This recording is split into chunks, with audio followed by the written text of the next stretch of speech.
Thank you very much. It's a pleasure to be here. Thank you to the DSA for giving me this opportunity. Thank you also to the UAE. It's a pleasure to be back here. It's my first time back since the WRC, so it's great to be back in lovely Dubai. I'm going to talk a little bit about spectrum regulation in a changing world, and just to provide a little bit of context in terms of how we are thinking about spectrum management in the UK. I will then go on to talk a little bit about the 6 gigahertz band, which is obviously the topic of discussion. And it's a slightly more challenging discussion for me, given recent developments in Europe over the past week or so.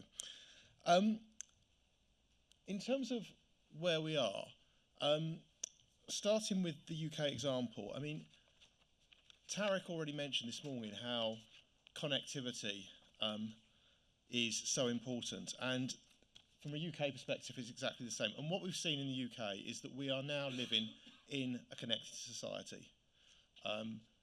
Huge increases over recent years in terms of both fibre rollout and 5G rollout. And certainly within the next few years, we can expect all premises in the UK to, more or less all premises, to have fibre connectivity and 5G connectivity. Connectivity is there for everyone. So that's point number one. Point number two is that within the UK, we can't meet the needs of all users of wireless services through a single network. What we're finding is that different users and different use cases need different types of network. They want to use different technologies. And therefore, we're developing a framework which enables different types of networks that serve different user needs. Some examples of that. So probably the most well-known is the SAL, shared access licenses. We've identified 4 or 5 bands in the UK, and we've made those available on a shared basis for low, medium power shared accesses. That includes the 3.8 to 4.2 gigahertz band. Seen lots of innovation in those bands. Local licenses generally from enterprises, industry, providing connectivity solutions, but also other innovative use cases, for example, outside broadcasting. Millimetre wave, we've just awarded in the last month or so the 26 and 40 gigahertz bands in the UK. The reason I want to mention it here is that it's the first time we've awarded spectrum which has gone to the mobile operators, but not at a national level. We've auctioned spectrum in high density areas, generally city centres, but also some other dense urban areas, airports, etc. And then made spectrum in other areas, and indeed also in some of those areas as well, available on a local area basis, on a first come, first served. Supplementary downlink, we're looking to make the next award we're looking at is 1.4 gigahertz. Issues there around adjacent channel interference, particularly with satellite terminals in the adjacent band. And then finally, direct device. That's already been mentioned by Chris, that NTN connectivity. We developed a framework we published last month, a framework that will, we hope, see direct device services in the UK from around the beginning of next year. And I think that's, I mean, I know there are some countries that have already made frameworks, policies around direct device type applications. They're generally large countries with limited borders, such as US, Canada, Australia, etc. Within Europe, some additional complexities there in terms of much smaller countries packed in, lots of borders, add some complexity in terms of how you can make those sort of terrestrial satellites type services available. The one thing that a lot of these have got in common is spectrum sharing is at the heart of it. And that's what we're seeing. We're finding that spectrum sharing is allowing us to enable, to innovate, and to develop more agile frameworks that allow us to work the spectrum harder. And that's increasingly important as demand for the spectrum resource continues to increase. That's something that's being noticed by governments.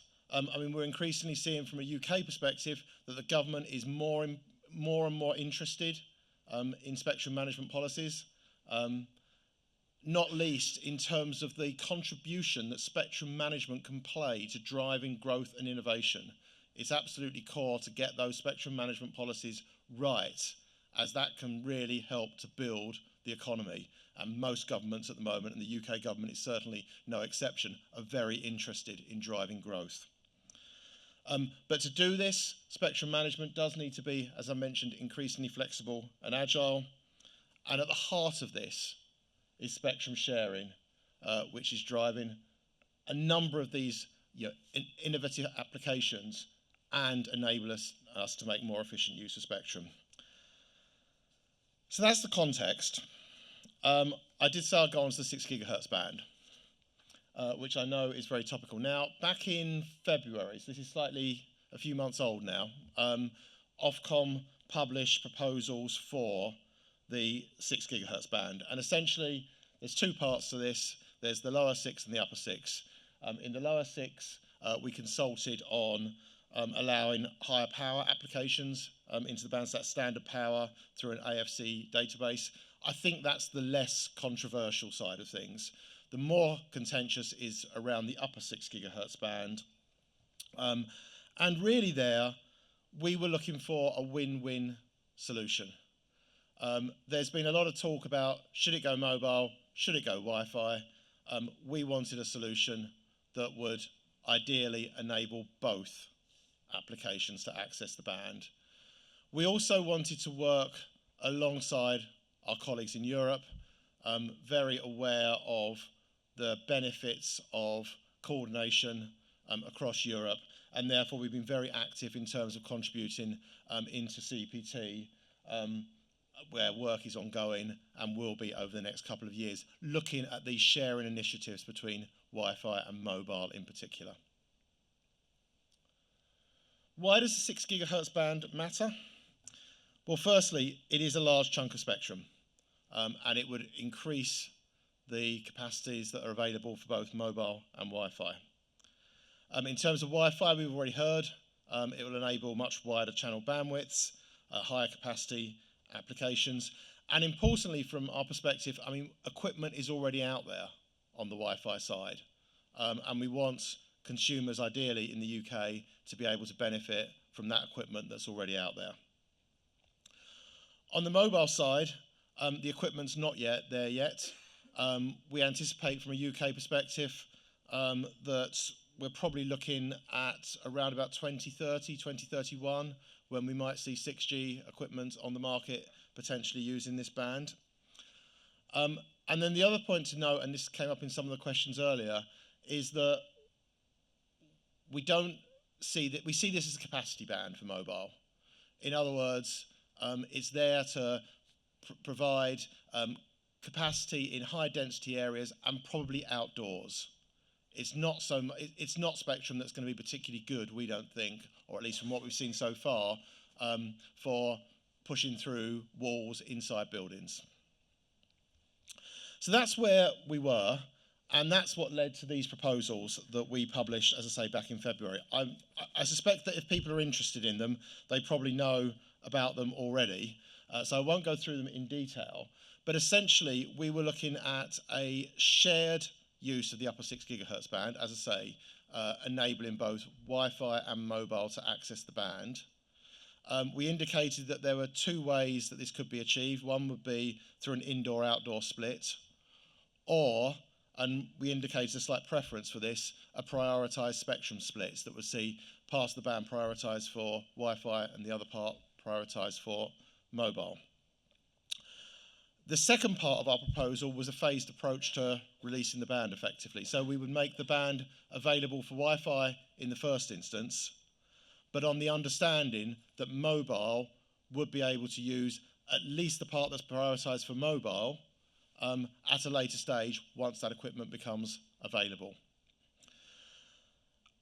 Now, I was anticipating, when I was sort of preparing these slides, that I would be able to talk to you a little bit about what happened in Europe and the RSPG, and how we were aligning with what was going on in Europe. That's a little bit more difficult now, because in some ways what came out from the RSPG, or what I understand is coming out from the RSPG, isn't initially what we'd anticipated. From a UK perspective, we very much still believe in a shared approach to accessing the band. And I think we are still considering our proposal. We never expected to publish a statement by this particular point. We were hoping to publish a statement we are hoping to publish a statement over the coming months. And I think we were probably looking towards a prioritised band split, something in the region of 160 to 320 megahertz for Wi-Fi. Our expectation had been that the RSPG may have identified an extra 160 megahertz for Wi-Fi. And I think if that had been the case, then I would have expected that the UK would have aligned with that 160 megahertz. That's not the case. So that gives us a bit more opportunity in some ways to think about what is the right thing to do in the UK, and that's something that we will consider. What I can say at this stage is that we are still, as I say, looking at a shared approach. We are very much aware of the propagation characteristics of the spectrum, and we want an approach going forward that is sensible for the nature of the upper 6 gigahertz band. We also want an approach that takes account of development of equipment ecosystems and the general development of the market. So that's what we're sort of taking forward. As I say, I wanted to set out our overarching principles at the beginning, because those are still the principles that we will apply when thinking about the upper 6 gigahertz band. And as I say, I would hope that we'll come forward over the next 2 or 3 months or so with some firmer proposals and possibly a statement in terms of how we intend to take that forward in the UK, also taking account of recent developments in Europe. Final slide from me is actually quite interesting, because I put these slides together before I saw what came out, or heard what came out from the RSPG last week. And I gather that the RSPG is linking the upper 6 gigahertz band with discussions that will take place at the WRC around the 7 gigahertz band.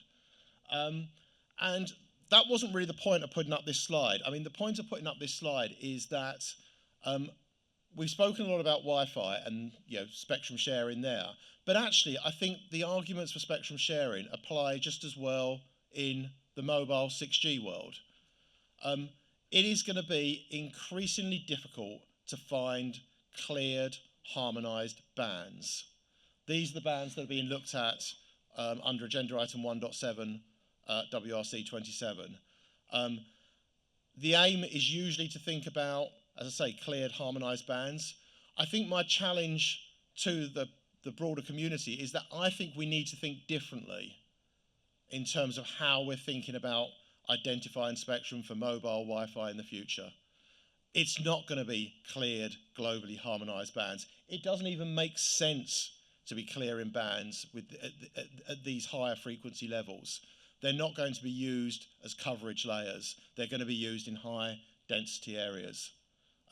So we do need to think differently about how we make spectrum available. We need more flexibility. I've spoken about the domestic level. I also think we need more flexibility at international levels. And I do believe that spectrum sharing and thinking about how we can generate win-win solutions for different use cases of spectrum need to be at the heart of that. Thank you very much.